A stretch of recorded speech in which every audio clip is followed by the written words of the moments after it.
దినం దేవుని వాగ్దానం.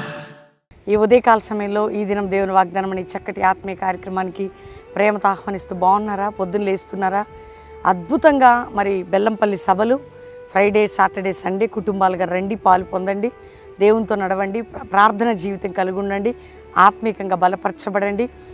లోకము తట్టు చూడకండి. అన్ని భయంకరమైన దుర్వార్తలు, అనేక రకాల పరిస్థితులు. యేసు రక్షకుడు అంటే రక్షించేవాడు.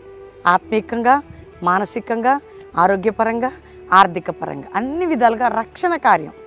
ఈరోజు మీరు ఎందులో కృంగిపోతున్న ధైర్యంగా ఉండండి.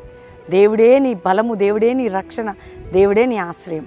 ఇంకా మీరు హృదయాన్ని ఏసేకిపోతే ఈరోజు చేర్చుకోండి. యేసు నా హృదయంలోకి నేను పాపినని ఒప్పుకొని కొద్దిగా ఆయన హృదయంలో, నీ హృదయంలో కొంచెం చోటు ఇచ్చి నీ పాపాన్ని ఒప్పుకొని పరలోక నిత్య జీవం ఉంటుంది. కాబట్టి ఈరోజు ఒక్క మాట నేను చదువుతున్నాను. ఇర్మియా గ్రంథం 1వ అధ్యాయం 18వ వచనం 2వ మాట. నీవెక్కడికి పోయినను ప్రాకారము గల పట్టణముగాను, ఇనుప స్తంభముగాను, ఇత్తడి గోడలుగాను నీవు ఉండునట్లు ఈ దినము నిన్ను నియమించి ఉన్నాను. ప్రాకారము గల పట్టణముగా, ఇత్తడి స్తంభముగా, ఇనుప గడియలుగా నేను నిన్ను నియమించి ఉన్నా. దేవుడు తన ప్రవక్త నియమించాడు. నువ్వు ఆయన బిడ్డవి. అంత స్ట్రాంగ్ పర్సన్గా చేస్తాడట నిన్ను, నీ కుటుంబాన్ని. ప్రాకారము, ఇత్తడి స్తంభము, ఇనుప స్తంభముగా నేను నిన్ను నియమించాను. అంటే నిన్ను ఎవ్వరు తాకినా, ఏది తాకినా పడాల్సిందే. నీకేం జరగదు, నీ కుటుంబానికి ఏం జరగదు.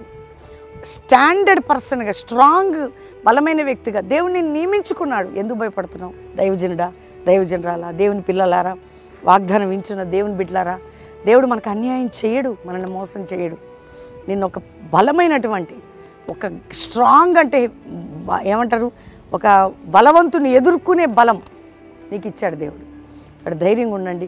అందుకనే ఇత్తడి స్తంభాలు, ఇనుప గడియలు ఇప్పుడు మనం వాటిని చూడలేకపోతున్నాం. అంత ఫైబరు ఇవే చూస్తున్నాం. అది స్టాండర్డ్ అండి. అందుకనే నిన్ను బలమైనటువంటి శక్తి కలిగిన ఆయుధముగా నియమించి ఉన్నాను అంటున్నాడు. నిన్ను బలమైన శక్తివంతమైన ఆయుధముగా నేను నియమించి ఉన్నాను. ఏది నీకేమీ చేయదు. నేను బలమైన శక్తివంతమైన ఆయుధంగా నియమించి ఉన్నాను. ఏది నీకేమీ చెయ్యలేదు. కాబట్టి ధైర్యంగా ఉండండి. వాగ్దానాన్ని ఎత్తిపట్టి ప్రార్థన చేయండి. నాతో కలిసి దేవుని స్తుతించండి, ప్రార్థన చేయండి. తండ్రి, వాగ్దానం మా కోసం ఇచ్చావు. రక్షణ లేని వారికి రక్షణ, పాపక్షమాపణ నాయన. ప్రతి ఒక్క వ్యక్తిని ప్రాకారం, బలమైన పాత్రగా చేయనాయన. వారి అప్పులు, గొడవలు, కొట్లాట్లు, ఇరుకులు, ఇబ్బందులు, కోర్టు కేసులు నాయన, సొంత గృహం లేని వారికి సహాయం. రెండవదిగా నాయన, భూ సంబంధమైన గొడవలు, వారి ఆస్తి విషయాలు, వారికి ఉన్న పర్సనల్ లైఫ్లో ఎక్కడెక్కడ శత్రు పోరాటం ఉందో నువ్వు గట్టిగా స్ట్రాంగ్ చేసి వారిని విడుదల దయచే ప్రభా. ఇతర దేశాలు మా ప్రియులందరికీ క్షేమము, రక్షణ, విడుదల అద్భుతం చేయనన్న. భారతదేశ ప్రజల్ని కాపాడి రక్షించు. దేశంలో అత్యాచారాలు, ఆత్మహత్య, దొంగతనాలు, మారణహోమాలు, మత కక్షలు ఆగిపోవాలా, రక్తపాతాలు ఆగిపోవాలా. అయ్యా, నీ రక్షణ కార్యం, నీ కృప మా ప్రజలందరికీ దయచేసి, మా నాయకులందరినీ రక్షణ కార్యం, కృపగలిగిన నీ హస్తం వారి మీద చాపునైనా. దైవజనులు పిల్లలని కాపాడు, సంఘాలని కాపాడు. ఒక జాషువా జనరేషన్, అపోస్తుల బోధ రావాలా ప్రభా. సంఘాలు లేపయ్యా. ప్రతి వారి బాష్ప బిందువు ఈరోజు ఎవరెవరే కష్టంలో తుడిచి, రోగులుంటే బాగు చేసి, మ్యారేజ్ డే, బర్త్డే బిడ్డలు ఒక స్టాండర్డ్ బ్లెస్సింగ్తో వారిని నింపండి. కల్వరి మినిస్ట్రీని ఇత్తడి ప్రాకారం, ఇనుప స్తంభముగా నువ్వు నియమించావు. ఏది మాపై జయం పొందదు. నీ సన్నిధి మాకు తోడుగా ఉంచి ప్రతి బిడ్డని లేవనెత్తి, ప్రతి వారికి ధైర్యం ఇచ్చి, గర్భం లేదని ఏడుస్తున్న వారి గర్భఫలం, గర్భిణీ స్త్రీలకు మంచి ప్రసవం, చిన్నపిల్లలు ఎవరన్నా నా తండ్రి ఏ ప్రాబ్లమ్స్ ఉన్న విడుదల అద్భుతం చేసి అందరినీ కాపాడమని యేసునామములో అడుగుచున్నాము తండ్రి.